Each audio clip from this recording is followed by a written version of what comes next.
اعوذ باللہ من الشیطان الرجیم بسم اللہ الرحمن الرحیم سلام اللہ علی بقیت اللہ الاعظم۔ امام حسین علیہ السلام 4 انٹرنیشنل ٹی وی کربلا معلیٰ سے آپ کے حاضر خدمت ہے پروگرام تحلیلی جائزہ میں۔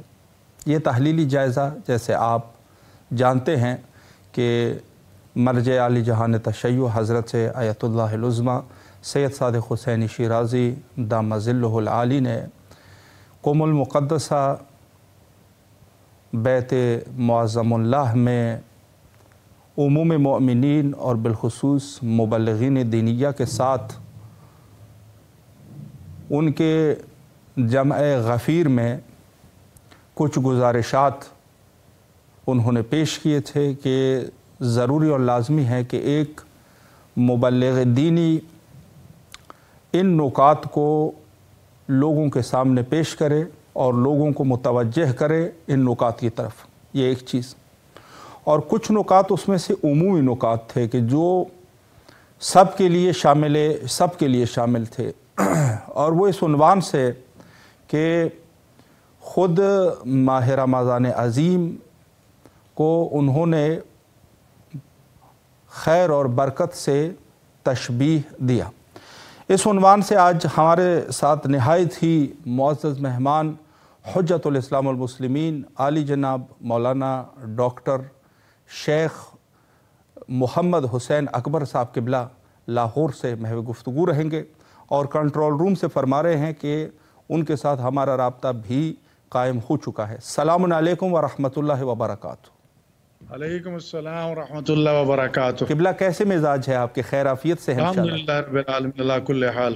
اللہ آپ کو سلامت رکھے۔ سب سے پہلے تو بندہ حقیر اور امام حسین علیہ السلام میڈیا گروپ تہہ دل سے آپ کے ممنون اور مشکور ہے کہ آپ نے ہمیں مصروفیات کے باوجود وقت دیا اور خدمت کا یہ موقع ہمیں فراہم فرمایا۔ آپ کا بہت بہت شکریہ، آپ مجھے سعادت بخشی کہ میں آپ کے توسط سے فضائے کربلا میں حاضر ہو گیا ہوں، فضائے جنت میں۔ اللہ تعالیٰ آپ کی مساعی جمیلہ کو قبول و مقبول فرمائے۔ الہی آمین۔ سماحت العظمیٰ السید صادق شیرازی حفظہ اللہ کا سایہ اس امت کے سروں پہ قائم و دائم رہے، الہی آمین، اور یہ پروگرام اسی طرح چلتے رہے۔ الہی آمین۔ قبلہ شکر گزار ہے آپ کے، جیسے آپ نے فرمایا کہ خود آیت اللہ العظمیٰ سید صادق حسینی شیرازی حفظہ اللہ نے ایک خطاب کے عنوان سے یہ گفتگو کا سلسلہ ہے، اور اس پروگرام کو تحلیلی جائزے سے ہم نے تعبیر کیا کہ یقیناً یہ ایک ایسا جس کے اوپر جو ہے ایک جائزہ ہے اسی خطاب کے اوپر۔ تو اس میں بہت سارے نکات تھے قبلہ، اس میں سے پہلا نقطہ جو انہوں نے ماہ رمضان عظیم کے برکت کے عنوان سے، خیر اور برکت کے عنوان سے فرمایا تھا کہ یہ خود جو ماہ رمضان عظیم ہے ایک رحمت کا سمندر ہے۔ اس نقطے کے اوپر قبلہ آپ کیا ارشاد فرمائیں گے؟ بسم اللہ کیجئے۔ اعوذ باللہ من الشیطان اللعین الرجیم، بسم اللہ الرحمن الرحیم۔ شہر رمضان الذی انزل فیہ القرآن ھدی للناس وبینات من الھدی والفرقان۔ میں سب سے پہلے تو تمام ناظرین کی، سامعین کی خدمت میں سلام عرض کرتا ہوں اور ملتمس دعا ہوں کہ اللہ تعالیٰ سے ہم سب اس دعاؤں کے مہینے میں، شہر مغفرت، شہر توبہ، شہر رحمت میں دعا کریں کہ خالق کائنات ہم سب کی عبادات کو قبول و مقبول فرمائے اور شر شیاطین سے ہمیں محفوظ رکھے۔ جس طرح کے وعدہ ہے کہ جنت کے دروازے کھلے ہیں، اللہ ہمارے لیے ان دروازوں کو کھلا رکھے۔ جہنم کے دروازے بند ہیں، ہمارے لیے اللہ تعالیٰ ان دروازوں کو ہمیشہ کے لیے بند رکھے۔ اور یقیناً علماء جو ہیں وہ ان کا سایہ ایک رحمت الہی سے کم نہیں ہے۔ علماء ربانیین جو ہیں وہ دنیا میں بہت کم پائے جاتے ہیں۔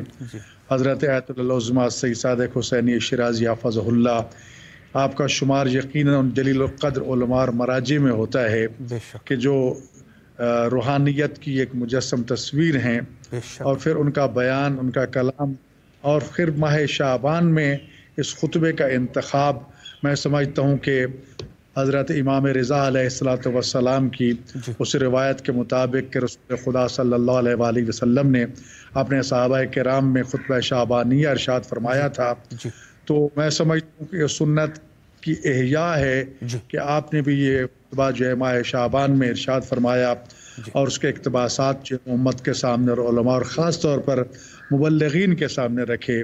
اور پھر کیونکہ بیان کا وقت بہت کم ہوتا ہے تو اس لیے یہ اس سے بھی میں سمجھتا ہوں کہ بہت اہمیت کا حامل پروگرام ہے کہ آپ کے خطاب کے مختلف جزیات کو لے کر اس پہ جو تفصیلی بیانات پوری دنیا کے علماء اعلام کی طرف سے پیش کیے جا رہے ہیں.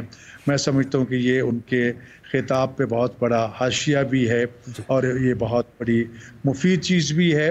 یقیناً ماہ رمضان رحمت ہے اور اس کو پہلا عشرہ جو ہے اس کو بھی رحمت کا عشرہ قرار دیا گیا اور وجہ یہ تھی وگرنہ تو پہلے مغفرت ہوتی اور پھر برات من النار ہوتا. اس کی ایک سادہ سی مثال ہے کہ غلام اگر نافرمان ہو نا تو وہ اپنے مالک سے چھپنے کی کوشش کرتا ہے. جی بالکل. کہ مجھے تعذیب نہ ہو جائے, مجھے سزا نہ ہو جائے. کریم پروردگار نے اپنے گنہگار بندوں کے لیے اس رحمتوں مغفرتوں اور توبہ کے مہینے کے پہلے عشرے کو رحمت کا عشرہ قرار دے کے اس خوف خطرے کو دلوں سے نکال دیا کہ گھبرانے کی ضرورت نہیں ہے. جتنے بھی تم مجرم ہو, جتنے بھی تم گناہگار ہو, جتنے بھی خطاکار ہو, میرے رحمتوں کا مہینہ شروع ہو چکا ہے, آؤ تو صحیح میرے دروازے پہ. اللہ اکبر. میں تمہیں کس طرح نوازتا ہوں. تو انسان حوصلہ جرأت پیدا کرتا ہے کہ صادق الوعد پروردگار جو اپنے وعدوں کی تکمیل اور ایفا پہ قدرت بھی رکھتا ہے, اس کا وعدہ یقیناً سچا ہے.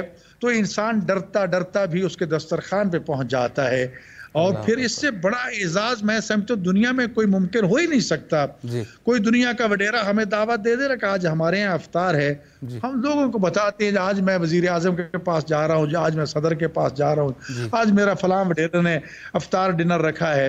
تو جب خداوند متعال نے افطار ڈنر رکھا اور ان کو مہمانی کا شرف عطا فرمایا, ضیوف الرحمان کا ہمیں درجہ حاصل ہوا, تو میں سمجھتا ہوں اس سے بڑی نعمت کیا ہے. بے شک. اور پھر کریم کے دسترخوان پہ کوئی کتنا ہی مجرم گناہگار بھی آ جائے اس کو دسترخوان سے نہیں اٹھاتا. جی بے شک. اور یہ تو ہماری معاشرتی رسم و رواج بھی ہیں کہ میزبان جو ہے وہ اپنے مہمان کے لیے اپنی بساط سے بڑھ کے خرچ کرتا ہے. جو اس کے تمام نہیں ہوتا وہ بھی کوشش کرتا ہے کہ جو کچھ میرے گھر میں ہے اس کو میں اپنے مہمان کے سامنے نکال کے رکھ دوں تاکہ یہ نہ ہو کہ کل یہ کہے کہ میں وہاں گیا تھا. تو جو پوری کائنات کا مالک ہے, جس نے رحمتوں کے دروازے کھول دیے ہیں, بخشش کے دروازے کھول دیے ہیں, توبہ کے دروازے کھول دیے ہیں, اور پھر کہا کہ آؤ میرے دروازے پہ, کتنے بھی گناہگار اور ڈرنے کی ضرورت نہیں ہے, جو پیار سے بلا رہا ہے. اب جب یہاں آ جاتے ہیں اور اس کے دسترخوان پہ بیٹھ جاتے ہیں تو میں سمجھتا ہوں کہ دسترخوان پہ بیٹھنے والا بھی کوئی اتنا کم ظرف نہیں ہے کہ ایک کریم میزبان بلائے اور پھر اس کے آداب کا خیال نہ رکھے, اس کی جو تقاضے ہیں ان کو پورا نہ کرے. اور اس لیے کہا گیا حدیث میں کہ مہمان کو چاہیے کہ وہ چند چیزوں کا خاص خیال رکھے. جب بھی کسی عام انسان کے گھر میں بھی مہمان بنے اور میزبان کے گھر میں پہنچے, دسترخوان پہ بیٹھے تو اپنی نظروں پہ پہرا بٹھائے, ادھر مت دیکھے جدھر گھر والا دیکھنا پسند نہ فرمائے. اپنی زبان کی کنٹرول میں رکھے, زبان سے ایسا کوئی کلمہ نہ کہے کہ جس سے اس کا دل رنجیدہ خاطر ہو. اس کے لیے کوئی ایسا کام نہ کرے کہ اس کی توہین کا باعث بنے. تو کریم پروردگار بھی تو یہی چاہتا ہے کہ میرے بندو آ گئے ہو نا, جیسے بھی ہو, میں قطعاً آپ سے یہ نہیں پوچھوں گا کہ تم میرے نافرمان تھے, تم نے یہ کیا تھا وہ کیا تھا. آ گئے ہو, میری رحمتوں کا سمندر جو ہے وہ پوری تیزی کے ساتھ رواں دواں ہے, اور جتنا بہرامند ہونا چاہتے ہو جاؤ, تم سے کوئی بھی نہیں پوچھے گا کہ تم نے کیا گناہ کیا تھا, کیا غلطی کی تھی. اور ایک شریف میزبان جو ہے جب اپنے کریم میزبان کی طرف سے اس قسم کے سلوک کو دیکھتا ہے تو یقیناً اس کو خود شرم آتی ہے کہ ادھر سے کیا محبت اور پیار کا اور رحمت کا ایک سمندر جو ہے اور ایک برسات برس رہی ہے, اور میں نکما, میں نالائق, میں گناہگار, میں نافرمان. تو دل ہی دل میں انسان شرمندہ بھی ہوتا ہے اور ستار العیوب سے یہ تقاضا رکھتا ہے کہ مولا آ تو گیا ہوں لیکن میرے گناہوں سے پردہ نہ ہٹانا, میرے گناہوں کو معاف فرما دے. کتنا عظیم واقعہ حضرت موسیٰ علیہ السلام کا لا ظاہر یا کسی نبی کا کہ ایک گناہگار شخص کی وجہ سے باران رحمت رکی ہوئی تھی. کہا کہ جب تک وہ بندہ نہیں نکلے گا اس وقت تک بارش نہیں ہوگی. پورا شہر جو ہے وہ نماز استسقاء کے لیے باہر ہے, دعائیں مانگ رہا ہے, نبی بھی دعا مانگ رہے ہیں, لیکن بارش نہیں ہو پا رہی. اب کہا کہ پروردگار تو نے اب تک پردہ ڈالے رکھا ہے, تو میری وجہ سے بارش نہیں، اور اعلان کر دیا گیا جو نافرمان ہے وہ یہاں سے نکل جائے، جس نے اللہ کے احکام کی نافرمانی کی ہے وہ نکل جائے۔ اب کہتے ہیں پروردگار آج تک تو نے پردہ ڈالے رکھا، آج بچا لے۔ سچی توبہ کر لی اور خداوند متعال نے بارش نازل فرما دی۔ تو حضرت موسیٰ علیہ السلام کہتے ہیں پروردگار تو نے تو کہا تھا اس ایک بندے کی وجہ سے باران رحمت رکی ہوئی ہے، تو پھر بارش برس گئی۔ فرمایا کہ اس میرے بندے کو شرم آ گئی، اس سے میرے حضور آ کے دعا کی کہ میں تو کل تیرا مجرم تھا، تو نے پردہ ڈالے رکھا، آج اتنے لوگوں کے سامنے مجھے رسوا کرے گا، تو میں نے اس کے گناہوں پہ پردہ ڈالا، اس کی توبہ کو قبول کر لیا اور بارش نازل فرما دی۔ موسیٰ علیہ السلام نے کہا کہ مجھے اس بندے سے ملا تو دے۔ پروردگار نے فرمایا کہ کل جب وہ گناہ گار تھا تو اس وقت میں نے تمہیں نہیں بتایا، تو آج تو اس کے میں نے گناہ معاف کر دیے ہیں، تمہیں بتا کہ کیا اس کو میں نشانے پہ لے آؤں کہ یہ تھا وہ گناہ گار جس نے میری نافرمانی کی تھی۔ تو خدا ستار لجوب بھی ہے، غفار ذنوب بھی ہے، اور اسی لیے حدیث قدسی میں ارشاد فرماتا ہے او میرا بندہ تو نے گناہ کیا، میں نے پردہ ڈال دیا، تو سمجھا کہ یہ میرا بڑا کمال ہے، تو نے پھر گناہ کیا، تو نے سمجھا کہ میرا کوئی کیا بگاڑ لے گا، میں نے پھر بھی پردہ ڈال دیا، تو پھر بھی اکڑتا رہا، تو نے ایسے گناہ کیے کہ ہو سکتا ہے اللہ تجھے شہر سے نکال دیتے، حکمران تجھے قتل کر دیتا، لیکن تو نے اس بات کی بھی پرواہ نہ کی، تو گناہوں پہ گناہ کرتا رہا، میں پردوں پہ پردے ڈالتا رہا۔ فرمایا کہ میں تیرا کتنا کریم مہربان ہوں، رب ہوں، اور تو میرا کتنا گناہ گار بندہ ہے۔ تو یہ رحمت العالمین رحمتوں کا مہینہ ہے، اور میں سمجھتا ہوں کہ رحمتوں کا مہینہ اس لیے قرار دیا کہ بندہ پہلے آئے تو صحیح میرے پاس، جب آئے گا تو یقیناً اگلے مراحل پہ بات ہو جائے گی۔ تو یہ خداوند متعال نے جو ترتیب رکھی ہے، اور پھر ہم امت کس کی ہے؟ رحمت العالمین کی۔ جب طائف کے لوگوں نے پتھر مار مار کے لہو کر دیا تھا، جبرائیل آگے کہ خالق یہ کہہ رہا ہے کہ اگر اجازت دو تو یہ پہاڑ کا فرشتہ آ گیا، یہ طائف کے پہاڑوں کو اٹھا کے ان کے اوپر پھینک کے پیس کے رکھ دے گا، تو کیا فرمایا تھا پروردگار مجھے تو نے رحمت اللہ عالمین بنا کے بھیجا ہے، اگر عذاب ہی نازل کرنا تھا تو مجھے رحمت اللہ عالمین کیوں بنا کے بھیجا ہے؟ میں انہی میں سے ابی ذر پیدا کروں گا، انہی میں سے سلیمان فارسی پیدا کروں گا، انہی میں سے میں ایسے ایسے نیک بندے پیدا کروں گا کہ جس پہ تو فخر کرے گا کہ یہ میرے بندے جس کی جنت مشتاق ہوگی۔ تو یقیناً میں سمجھتا ہوں کہ ہم گناہ گار ضرور ہیں، خطا کار ضرور ہیں، حق کے عبادت دار نہیں ہو سکتا، بھلا ہم سے ہو ہی کیسے سکے؟ جب 21 رمضان کی صبح کا امیر المومنین علی ابن ابی طالب علیہ السلام جیسا عابد یہ کہتا ہوا نظر آئے کہ پروردگار جتنا تیرا حق عبادت تھا علی ادا نہیں کر سکا، تو ہماری حیثیت ہی کیا ہے؟ ہم تو حاضری لگوانے کے لیے آ جاتے ہیں، بس حاضری لگوا کے یہ یقین دلانا چاہتے ہیں کہ ہم نافرمان نہیں ہیں، سرکش نہیں ہیں، باقی ہماری باتیں اس قابل ہیں یا نہیں ہیں، لیکن تیرے حضور حاضر ضرور ہیں، سرکش نہیں ہیں۔ یقیناً ماہ رمضان کی عبادتوں کو اللہ کے گناہ کر کے ہمیں ثواب عطا فرماتا ہے۔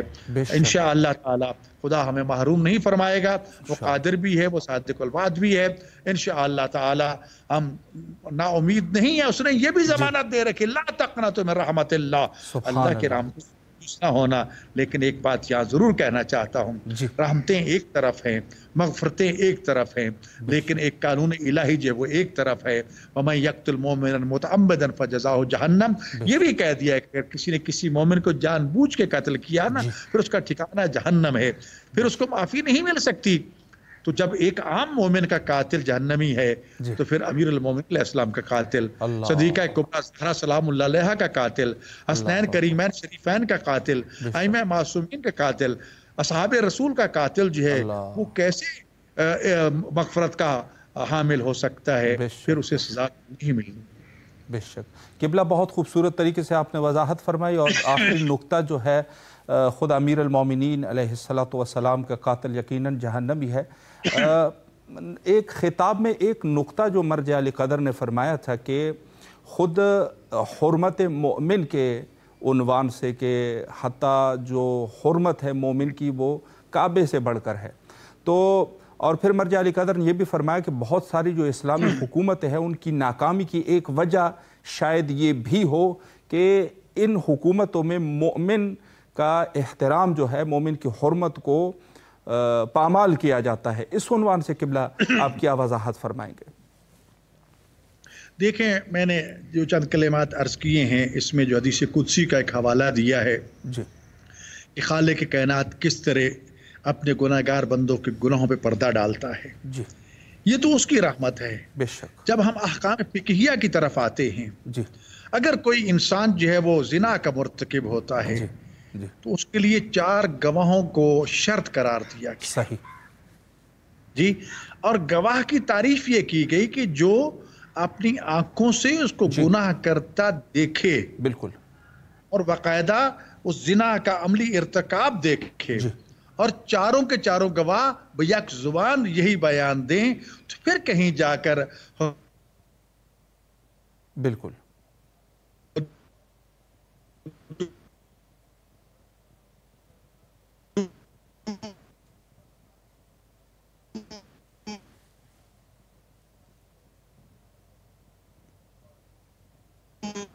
جی غالباً رابطے میں کچھ مشکل ہے. انشاءاللہ العزیز دوبارہ کنٹرول روم سے گزارش ہے کہ قبلہ کے ساتھ رابطے کو قائم کرے اور انشاءاللہ العزیز اس سوال کا مفصل جواب جو ہے انشاءاللہ قبلہ سے سماعت فرما سکے. بہت ہی مہم نکتہ ہے کہ حتیٰ جو مومن ہے اس کا احترام اور اس کی حرمت, اس کا خیال جو ہے وہ کس قدر لازم اور ضروری ہے. کہ اسلام میں دیکھیں ایک چیز بہت مہم ہے کہ حتیٰ ہر شخص کے لیے احترام جو ہے وہ رکھا, احترام کو حتیٰ معین کیا گیا ہے. عالم دین کا احترام, پھر جو ہے وہ آل رسول کا احترام, اور ساتھ میں مومن کا احترام. دوبارہ رابطہ قائم ہو چکا ہے قبلہ سے. جی بسم اللہ قبلہ. میں یہ عرض کر رہا تھا کہ جب یہ حدود و تعزیرات جیسے اہم ترین معاملے میں کہ جہاں یہ فرمایا گیا تھا کہ قصاص میں تمہارے لیے زندگی ہے, اور حدود و تعزیرات جو ہیں یہ اس نظام کو امن اور سلامتی کے گہوارہ بنانے کی ضامن ہیں, ایسے مجرم کو کہ جس پر یہ گواہی اور شہود جو ہے پورے نہ ہوں, اس سے سزائیں واپس لے لیتا ہے, خود تو وہ کتنا ہی کریم ہے. اسی لیے کہا گیا کہ اگر کبھی کسی مومن کو تم نے اپنی آنکھوں سے گناہ کرتے دیکھ بھی لیا ہے, تمہیں اجازت نہیں ہے کہ اس پہ تبصرہ کرو, لوگوں کو بلاؤ کس نے یہ گناہ کر دیا ہے, وہ گناہ کر دیا ہے, بلکہ ستار العیوب یہ کہتا ہے کہ اس کے گناہوں پہ پردہ ڈالو, اس کی 70 تعویلات کرو. اگر کوئی تمہارے پاس خبر لے کے آتا ہے فلاں نے یہ کام کر دیا, وہ کر دیا ہے. جی یہاں تک کہ جب ہم نماز جنازہ پڑھتے ہیں اور اس کی چوتھی دعا میں اس بندہ مومن کے لیے کہ جس کے جنازے پہ ہم سب بستہ کھڑے ہوتے ہیں, یہ کہتی ہے اللہم ان لا نعلم منہ الا خیرا, اے پروردگار ہم اس کے بارے میں سوائے خیر کے اور بلائی کے کچھ نہیں جانتے, اور ہم نے اس کو اپنی آنکھوں سے گناہ کرتے دیکھا ہوتا ہے. حضرت امام جعفر صادق علیہ السلام سے یہ سوال کیا گیا کہ اے فرزند رسول, کبھی ایسے بندہ خدا کی نماز جنازہ میں شرکت کا موقع ملتا ہے جس کو ہم نے خود گناہ کرتے دیکھا ہے, اور وہاں کھڑے ہو کے یہ کہہ رہے ہوتے ہیں کہ پروردگار ہم نے سوائے خیر کے اس کے بارے میں کچھ بھی نہیں جانا, تو کیا یہ جھوٹ تو نہیں ہے؟ تو کہ یہ تعویلات جو ہے امام صادق علیہ السلام نے ارشاد فرمائی, فرمایا سب سے پہلے تو ظنوا بالمؤمنین خیرا, مومن کے بارے میں اچھا گمان کرو. تم نے اس کو گناہ کرتے تو دیکھا ہے, کیا تو نے اس کو توبہ کرتے دیکھ لیا ہے؟ اللہ, تم یہ سوچو نا, ہو سکتا ہے کہ اسی لمحے اسے خیال آ گیا ہو کہ میں خدا کی نافرمانی کا مرتکب ہوا ہوں, بالکل خدا کے دربار میں وہ شرمندہ ہوا ہو, اس نے فوراً توبہ کر لی ہو, اور کریم اور غفور رحیم کا دروازہ تو ہر وقت کھلا ہے, اور اس نے اس کے گناہ معاف کر دیے ہوں. تم یہ سوچ کے کہہ دو کہ ٹھیک ہے میں نے دیکھا تھا گناہ لیکن اللہ نے اس کے گناہ کو معاف کر دیا ہوگا, لہٰذا اللہم انا لا نعلم الا خیرا, پروردگار مجھے گناہ ہونا ہوگا کوئی پتہ نہیں ہے, میں اس کی نیکیوں کو جانتا ہوں. اللہ دیکھیے تعبیر فرمائی. دوسری وجہ یہ ارشاد فرمائے کہ یہاں نیکیاں مراد نہیں ہے یا خیر سے مراد, بلکہ خیر سے مراد محمد آل محمد کی محبت اہل بیت ہے. سبحان اللہ. کہا کہ ہو سکتا ہے تمہارے سامنے اس نے ایک نیکی کی ہو, ساری رات عبادت کرتا رہا ہو, اس نے چھپ کے کتنی عبادتیں کی ہو, تمہیں کیا خبر؟ تم کیا 24 گھنٹے اس پہ فرشتوں کی طرف پہرے دار ہے؟ بھی کچھ لمحے تو ایسے بھی آتے ہیں فرشتے بھی انسان سے ہٹ جاتے ہیں. تجھے کس نے اختیار دیا ہے کہ تو یہ کہ میں 24 گھنٹے ہر لمحہ اس پہ گواہ ہوں, وہ صرف خداوند متعال ذات ہے, تو نہیں ہے. تو لہٰذا ہمیں کیسے پتا ہے کہ ہو سکتا ہے خلوت میں اس نے اتنی نیکیاں کیوں کہ اس کے گناہ جو نیکیوں میں بدل گئے ہوں. خدا نے وعدہ کر رکھا ہے سچی توبہ کر لو تو ہم تمہارے گناہوں کو بھی نیکیوں میں بدل دیں گے. اللہ اکبر. اور پھر یہ فرمایا کہ یہاں حسنات سے مراد جو ہے, اور یہ کہ ہم اس کے بارے میں سوائے خیر کے نہیں جانتے, اس سے مراد ہم محمد آل محمد کی محبت ہے. سبحان اور رسول خدا صلی اللہ علیہ وآلہ وسلم ارشاد فرماتے ہیں کہ جس کے دل میں ہم اہل بیت کی رائی کے دانے کے برابر، اور خاص طور پر امیر المومنین علی ابن ابی طالب علیہ السلام کی محبت کے بارے میں ارشاد فرمایا کہ جس کسی کے دل میں رائی کے دانے کے برابر بھی محبت ہے نا، اس پہ جہنم کی آگ حرام ہو جائے گی۔ اب رائی کے دانے سے چھوٹی مثال کیا دی جا سکتی ہے؟ اور وہ بھی محبت کی بات کی ہے۔ مومن کا رتبہ تو اس سے بھی بلند ہے۔ اور روزہ تو ایسی عبادت ہے کہ یا ایھا الذین آمنوا، صاحبان ایمان کو مخاطب کیا جا رہا ہے۔ صحیح۔ اور صاحبان ایمان کو یہ خوشخبری سنائی جا رہی ہے کہ روزہ رکھو گے کیوں؟ لعلکم تتقون، تاکہ تقوی کی منزل پہ فائز ہو جاؤ۔ تو گویا کہ مومن ہونا یقیناً با کمال، لیکن اس سے اگلی منزل تقوی کی منزل ہے۔ اور جب روزہ رکھ کے انسان متقی بن جاتا ہے تو پھر امام المتقین علی ابن ابی طالب علیہ السلام کی رعایا میں شامل ہو جاتا ہے۔ اور پھر ہدی للمتقین، قرآن کریم جو ہدی للناس بھی ہے اور ہدی للمتقین بھی ہے، پھر قرآن کریم سے رہنمائی لینا بہت آسان ہو جاتا ہے۔ جس طرح حضرت عبداللہ ابن عباس فرماتے ہیں کہ میرے اونٹ کی نکیل گم ہو جاتی ہے، مہار گم ہو جاتی ہے تو میں صحرا میں گم ہوتی ہے، لیکن گھر جا کر قرآن سے تلاش کرتا ہوں تو پھر راسخون فی العلم کا ماننے والا جو ہے وہ علوم قرآن سے اس طرح آشنا ہو جاتا ہے، وہ ہر چیز کا جواب لا رتب ولا یابس الا فی کتاب مبین اس قرآن صامت سے ڈھونڈ لیتا ہے۔ تو جب قرآن صامت کا یہ عالم ہے تو قرآن ناطق کے جو مصداق ائمہ معصومین راسخون فی العلم ہیں، جو فاسألوا اہل ذکر کے مصداق ہیں، ان کا عمل اور ان کا علم اور ان کا تقوی اور زہد کیا ہوگا۔ یقیناً امیر المومنین علی ابن ابی طالب علیہ السلام کی یہ دعا جو آپ محراب مسجد کوفہ میں اسی ماہ رمضان میں رو رو کے کیا کرتے تھے، مولایا یا مولایا انت القوی وانا الضعیف، مولایا یا مولایا انت الرازق وانا المرزوق، مولایا یا مولایا انت الرحمن وانا، تو یہ ایک ایک دعا جو ہے، اس کا ایک کلمہ انسان کو جوڑتا ہے۔ جب امیر المومنین علی ابن ابی طالب علیہ السلام یہ کلمات کہہ رہی ہیں تو کبھی یہ نہ سوچنا کہ علی جو ہیں وہ گناہ گار ہیں، علی خطا کار ہیں، نہیں، وہ معصوم ہیں۔ جس طرح خالق نے فرمایا نا ایاک نعبد و ایاک نستعین سورہ حمد میں کہ ہم تیری ہی عبادت کرتے تو اس سے مدد مانگتے ہیں، کیا خدا کسی سے مدد مانگ رہا ہے؟ کیا خدا کسی کی عبادت کر رہا ہے؟ نہیں، خالق ہمیں اپنے ساتھ ہم کلام ہونے کا طریقہ سکھا رہا ہے۔ سبحان اللہ، بے شک بے شک۔ طالب علیہ السلام اور ائمہ معصومین اگر دعاؤں میں کلمات استغفار کو بیان کرتے ہیں تو حقیقت میں ہمیں اپنے رب سے معافی مانگنے کے طریقے سکھا رہے ہوتے ہیں کہ اپنے خالق سے مانگنا کیسے ہے، اور جب مانگنا آ جاتا ہے تو پھر دینے والا جب کبھی محروم نہیں کرتا، جو بن مانگے عطا کرتا ہے وہ مانگنے پر کیوں نہیں عطا کرے گا۔ بے شک بے شک۔ قبلہ بہت خوبصورت آپ نے وضاحت فرمائی۔ آخر میں ماہ رمضان عظیم کے حوالے سے اگر مومنین کے لیے کوئی پیغام ہے، تقریباً ہمارے پاس 2 منٹ کا ٹائم ہے، بسم اللہ فرمائیں۔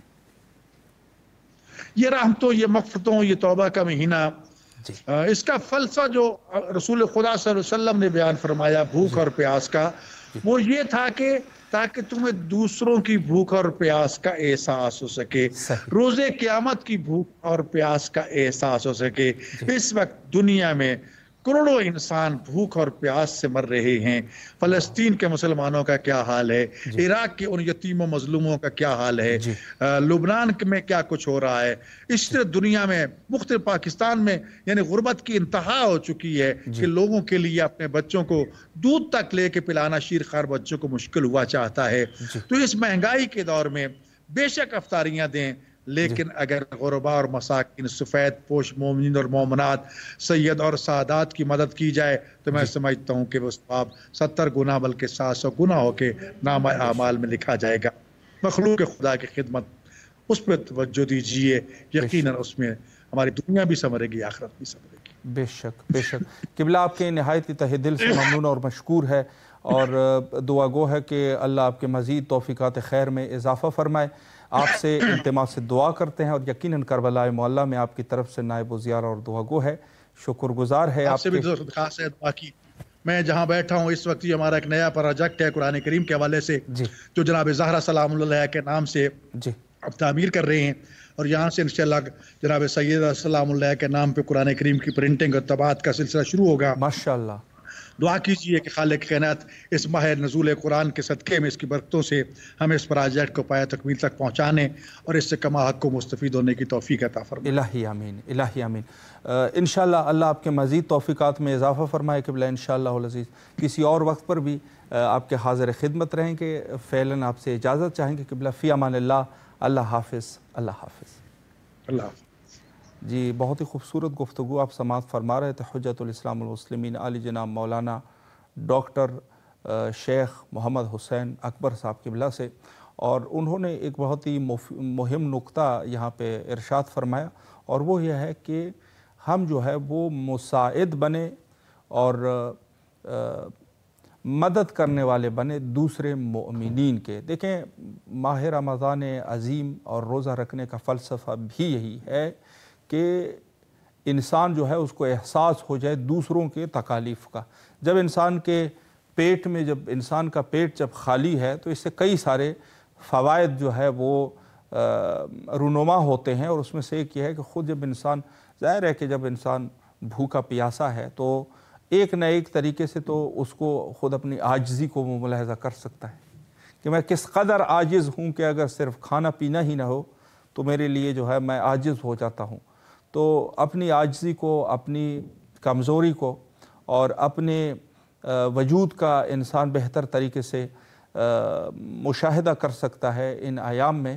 تو اسی طریقے سے ہم جیسے خود کا مشاہدہ کر رہے ہیں، اسی طریقے سے کچھ ایسے لوگ بھی ہیں کہ حتیٰ سارا سال جو ہے روزے میں رہتے ہیں، کس قدر تکالیف میں ہیں، اور آج کے اس دور میں جیسے حالات ہو چکے ہیں تو انسان جو ہے وہ ان چیزوں کو نہ دیکھیں کہ میں اگر کسی کو دوں گا تو اس سے میری دولت جو ہے وہ کم ہو جائے گی۔